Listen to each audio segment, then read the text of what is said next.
What's happening, everybody? Time to talk here, and I thought I'd show my latest addition to my menagerie of videos: the Rolex Explorer 2 Polar Dial. Now, I've not been a fan of Rolex. I honestly haven't. I like to rebel against Rolex because I buy everything else under the sun. And I mean, that's not a problem. But I wanted a watch that I knew could hold value and potentially go up, and I can enjoy and wear, and the market isn't fickle, and dealers don't go, it's a nice piece, but in case I want to move it. Rolex is known everywhere. So I bit the bullet and I bought this. It is an L Serial 1989, fairly well loved but taken care of, tritium equipped Rolex Polar Explorer 2. I owned a Datejust before this. All I owned was Datejusts.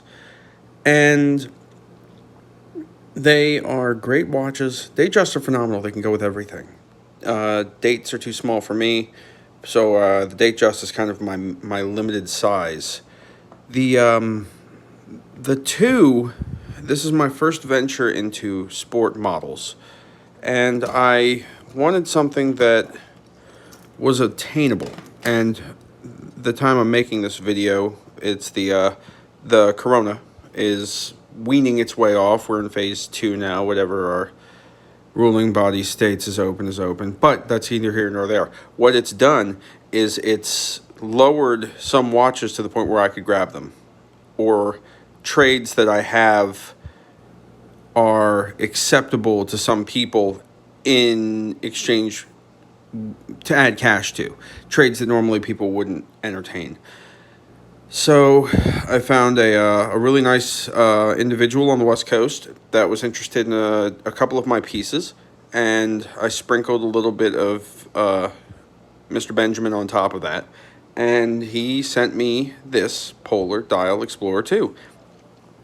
I had every intention of trading this watch after I got it after a little while for an 1803 President, or a white gold or a yellow gold President. I always wanted one, and I started wearing this watch, and I wear it every day, and I wear it doing whatever I do. I don't really take it off. If I'm doing something physical, I'm doing something physical, and I don't care about scratches. I could send this thing off, get it refinished, make it look brand new, but where's the fun in that?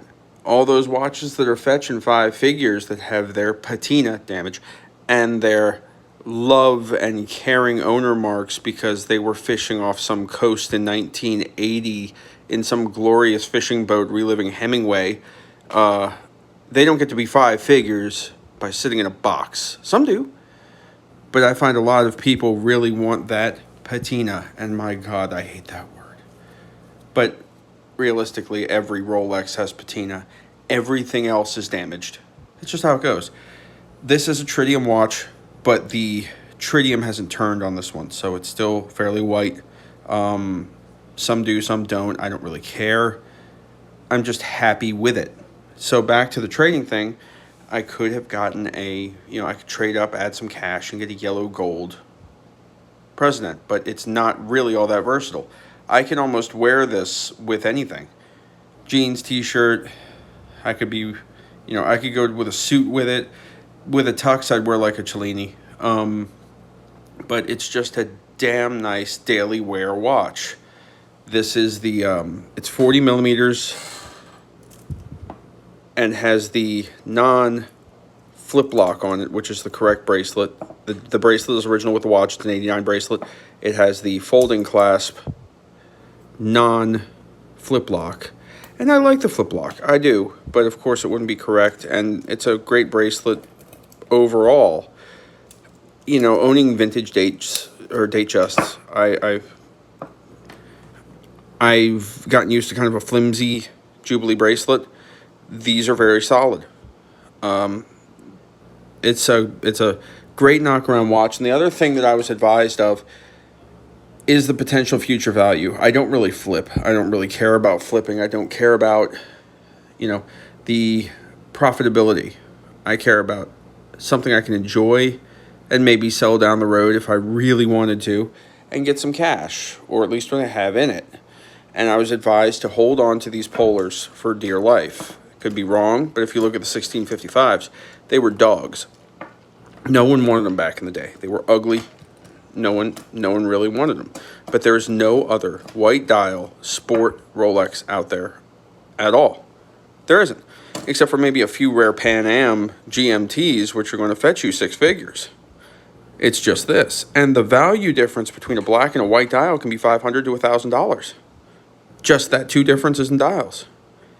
The indices on these are white gold with black surrounds, black hands, and the long red hand, of course, is a GMT hand. Well, not GMT, sorry, 24-hour hand. There's a slew of these videos on here. You can look up the specs and all that stuff all over YouTube. I'm giving my personal assessment of what I feel about this watch. I feel it's probably the most versatile serious tool watch that Rolex has to offer. Now, before you scream at me about the Sub, the Sea Dweller, those are incredible watches too. But they're not, to me, semi-all-rounders. The GMT is great. What I like about having, and I've seen it happen before, you wear a Sub, you wear a GMT. I've seen the bezels come off. I've seen the bezels pop off of them. You're doing something real rigorous, and all of a sudden you look down and your bezel's gone. This is a fixed, non-rotating 24-hour bezel that just stays where it does. There's no grit, dirt, or grime that gets underneath it. It's water resistant to 330 feet, which is way deeper than I'll ever go. And what else can you ask for? And it's running at like plus 2 seconds a day, which is chronometer certification. Sapphire crystal. I don't know what you could really ask for. Now, the future, back to the future monetary value. In the past year or two, these things have jumped almost $1,000. That, honest to God, I remember when you could get these on a bracelet for about $4,500. Not that long ago. The Polars.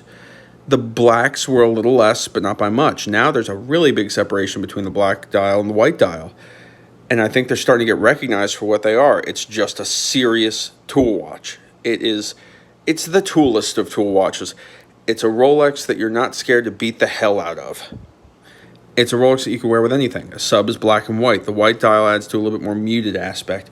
And the recognizable Rolex that everyone sees, the Subs, the Presidents, the GMTs, they see it and they say, oh, that's a Rolex. This one can fly a little bit under the radar. I can wear this in some environments that I go in and feel a little more safe than I usually, than I would wearing a solid gold Rolex President. It can give you that feeling of, I have a nice watch on, but nobody really eyeballs it because they just think it's a white dial watch. And then the other benefit about it is usually if you see somebody that's younger or me covered in tattoos, you usually just tend to think it's fake. So that's another safeguard. But the watch itself, I'm really pleased with, and I don't see myself really getting rid of it on the advice of many of my collector friends that said, look, if you have a Polar, hold on to it. Just enjoy it, and there's a very solid chance it's going to go up. But I'm not buying, selling, trading, and flipping. I have turned myself into essentially a one-watch guy.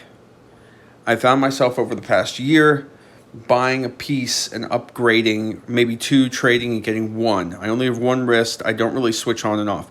I've been thinking of buying a solid gold watch just to have the gold value and maybe have something really classy to maybe wear sometimes. I don't go into those environments all that much. But I've consolidated to this, and I don't like Rolex, but I'll be damned if they don't make one hell of a nice watch. Whatever the sorcerers do over in Geneva, because all their factories are, they're like Ferrari. You don't really get to take pictures, and you don't really get to take a tour unless you're a very, very good customer. Even then, no pictures. But it wears well. I have a 7.5-inch wrist. I like to wear mine a little loose. And, it goes lug to lug. It fits very nicely. and it's just a solid all around watch.